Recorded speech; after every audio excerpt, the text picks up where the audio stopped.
This week, I was introduced to this wonderful quote from Edward Albee, who is this Pulitzer Prize-winning playwright who's mostly known for works such as Who's Afraid of Virginia Woolf. It was back in the 60s, I wasn't even born then. But apparently, he said something amazing that really struck with me. He said, "The arts are the only things that separates us from all other animals." It made me appreciate the insane amount of quality that we have at museums in Amsterdam. I mean, we have the Rijksmuseum, Van Gogh, the Stedelijk, all grouped together at Museum Square. We have the Photography Museum, Foam, we have the Hermitage. Man, there's crazy amount of museums to explore here in Amsterdam. When you have the chance, you should definitely check it out. And I don't know about you, but when I go to a museum, I go there with a specific artist or exhibition in mind. But every time I'm there, I discover something else, some new piece of art from a different artist. This is very similar to what's happening at WeTransfer. People go online to use our servers to share content. And while at it, they are presented with different artworks. So I wanted to share a bit about this specific part of our business, which is probably the most intangible part. It's the art we show, what is experienced, and dare I say it, the emotions people have when using WeTransfer. It's also something that most VCs don't really get. I mean, why wouldn't we sell these impressions and make more money, right? This is why I'm telling you guys. So, let's start and do this Simon Sinek thing, when start with asking why. Why? Isn't that feeling of being inspired not one of the best feelings possible? It must be way up there together with sex and something. Am I right? Okay. You all have sex, right? In my experience, it feels pretty great. This is not the point. At least when I get inspired, I get super excited, like this small impatient kid, and immediately want to do something. Most of the time I share it, both online and offline. And I have been doing so for nearly 15 years, when I was a teenager living in this small village here in the Netherlands. And it's that kind of village where nothing really happens. So you basically have to go online to explore the world. In fact, there was one happening back in 2003 when the levees broke and the whole village was underwater. But of course, at that point, I was on holiday, so I missed the whole thing. It kind of sucks. But the point is, I had to go online and explore the world. And blogging forced me to stay curious. I love blogging. And it inspired me in music, in tech, in architecture, in fashion. And at the same time, I introduced the full-screen business model, offering a billboard for brands to become visible in this blog. And it's that curiosity, inspiration, and desire to share that was the catalyst for starting WeTransfer. It's also how I met Bas, the co-founder.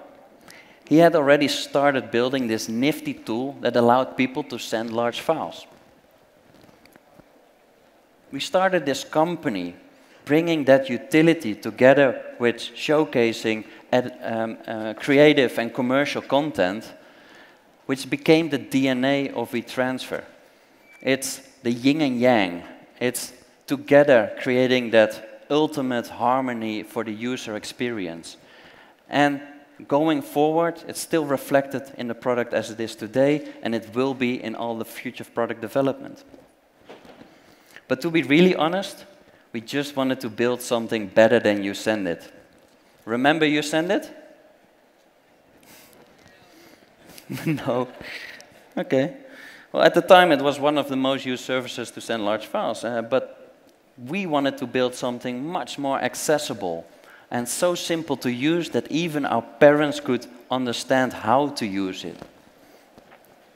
So today, I want to reflect a bit on why we still care and show art rather than ads only. The presumption is that inspiration leads to ideas that leads to creative action. You know, someone creates something amazing and someone else sees it and in turn is inspired to create something amazing themselves. Obviously, somewhere in this process, we believe people need our service to start sharing again. So it becomes this creative growth cycle. We've seen this happening with the artist formerly known as Prince. Rest in peace. He started sharing directly with his fans through WeTransfer. And the fun part was he was sharing WAV files rather than MP3s. And that people could download for free. I think that's pretty epic. Same thing happened when I bumped into Pharrell, who was sort of confused that I was the guy from WeTransfer, a geeky white dude, because he was using this service weekly to create music. So that was pretty cool for my ego, made me really happy. And we've also heard stories how it helped many creative people to get to the next stage of their careers. Like Raúl Soria, a young Spanish illustrator who was commissioned to create this big global campaign for Mercedes-Benz because they have seen the art on WeTransfer. Or British photographer Dan Fordy, who was asked to publish a book because the publisher checked out his work on WeTransfer. And crazy stories like this Australian photographer, Tim Allens, whose work was featured, and he got so many traffic on his site from WeTransfer that his domain provider was sure it was a DDoS attack, so he pulled down the website. Mental. And this is partly why we do this. So let me elaborate how we do this. Luckily, I don't have to curate all the artwork myself anymore. We have an in-house editorial team that is dedicated to create the best experience for our users. At the same time, they need to challenge our advertisers to advertise with much better campaigns that look much sexier. And we showcase a range of disciplines. It's all about design, illustration, music, fashion, technology. And we do this on all sorts of levels, from big shot photographers like Ranking and the Royal Academy to students and new Kickstarter campaigns. I think what's also cool is that we maintain a 50-50 gender split of artists. And we have one creative per continent represented in every wallpaper session. We also always select the work by asking ourselves, is the work well crafted? No one can agree on whether something is beautiful or not, but we all want to promote work that is well crafted. All combined, we've showed over 1 billion times art last year, and definitely gonna do the same, if not more, this year. You could argue that's a lot of impressions to sell and make more money. And it's very tempting. But that's essentially not where we're about. It's mostly about the importance of serendipity. I mean, your online life is based on what you have liked in the past. However, we don't target or do anything of that retargeting bullshit. So you actually have a chance, which is quite rare online nowadays, to be shown something you had no idea you would be interested in. It's in those random collisions where really exciting creative thinking comes from. It's the joy of the unexpected. And we will give you more of what we think will stimulate you. Let me try and bring this alive. People come to WeTransfer to upload or download files. They don't come to peruse artwork. So while using WeTransfer, many are caught off guard with these beautiful images. And we don't curate this experience based on what you have liked or disliked in the past. We have the ability to present art, animation, illustration, photography, design that you never knew you might be interested in. I think it's pretty dope. And this is why we've been doing this since day one. Since we went live back in 2009, we hoped to create that moment of collisions, of unexpected connections firing off in the synapses of your brain. And we must be doing something, right? I mean, we now have 40 million people visit WeTransfer every month. Sure, it's not only about these pretty pictures. You need to have this really scalable infrastructure, a rock-solid backend, a responsive front-end, and everything needs to work. And it also helps that the company is profitable due to our paid subscription model and the ads that we do show. But focusing only on tech and utilities doesn't help to make something that people would embrace. It needs some magic that resonates with people. Because let's be honest, inspiration is nothing unless you do something with it. Therefore, I want to invite you all to go to the Stedelijk Museum and experience modern and contemporary art for free. Don't have to go immediately, but with this invitation, you can go in for free, show your next web badge, and just say, hey, Nalden sent me over, and you can get in for free for the whole weekend. It's pretty epic.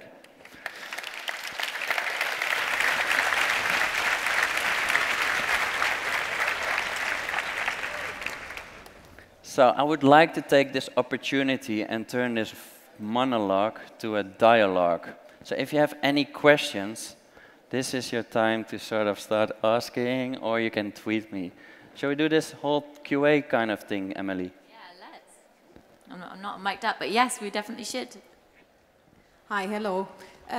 Besides subscription, how do you monetize on WeTransfer? Wow, a very good question. So apart the art that we show, we also show full screen advertisements. So it's a combination of all the impressions that we serve to our users. 1/3 is art, and 2/3 are advertisements, which makes us a lot of money. But even better, we also offer a WeTransfer Plus service, which is basically the same simple service, but with much more and better features. And people have to pay $10 a month for that, so we make even more money. So we have 2 revenue streams that allow us to make money.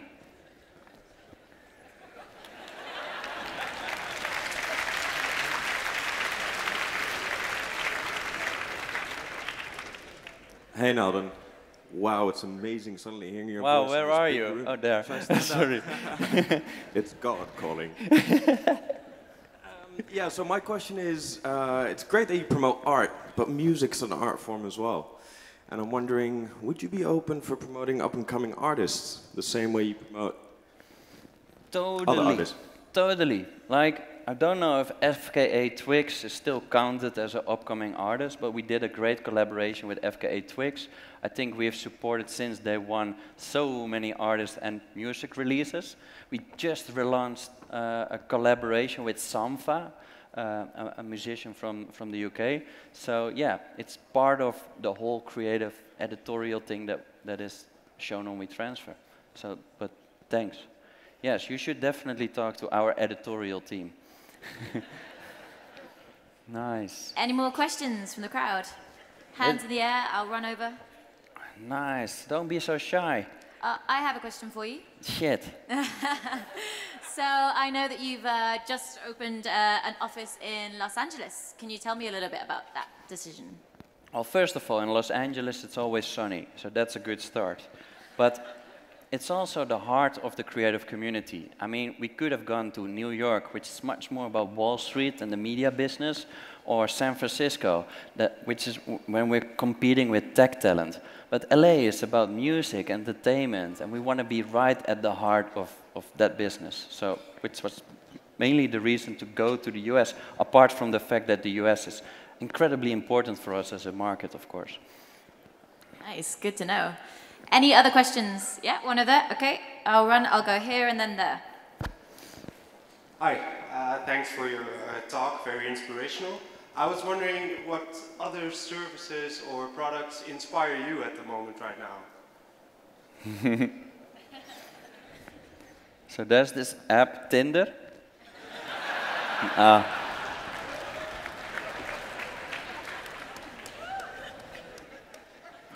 Yesterday I was inspired, or I found this nifty app which was recommended by a friend of mine, Susie, and she showed me this sort of podcast discovery tool which is called Breaker, and I thought that was pretty cool. So, but I do like the thing of Tinder. Hi, I was wondering if you think that services like Google Drive or Dropbox are a competitor to you. Sure. And how? So, what they do well, and they focus mainly on becoming a really good utility. And we think there's much more in offering a utility, which is sort of what I try to explain with offering a much more of an experience to users. I think software, first and foremost, is scary. Technology is scary. It's really handy, but it's scary. And because of creating a super smooth user experience, in which pretty pictures really help, it allows people to embrace technology, so they start using it. So I think this is what sort of sets us apart from semi-competitors like that. Thank you. Hi, thanks. Very nice speech. I just wanted to ask you, what's your mobile strategy? Because on mobile, you can yes, I get it. Yeah. Okay. Yeah. Not sure what I can talk. It's definitely something new coming that has the same DNA of the product as you know it on web. And it's coming fast, which means this year. And it will be a new proposition where we sort of try to allow you to collect content from anywhere and share it everywhere. And maybe I can say like a Pinterest for mixed media. But I have the investor and the CEO sitting in the room, and they will be like, don't tell, don't start. But you know what I mean? Okay. So while you've been talking, there's been this really beautiful slideshow of art behind you. So how do you make sure that the ads, which is 2/3 of what you'll actually see, aren't, like gross? Very good point. So apart from an in-house editorial team, we also have an in-house studio with designers that make sure that we advise advertisers to advertise the way we recommend them and how they would have the most impact with a campaign on WeTransfer. So we help advertisers to design their ads for them. This is sort of how we try to make them not gross, like you say. All right, cool, thanks. Emily, can I do one shout out? Please do. Because my grandma is watching on the live stream on her iPad. Oma, heel tof dat u meekijkt.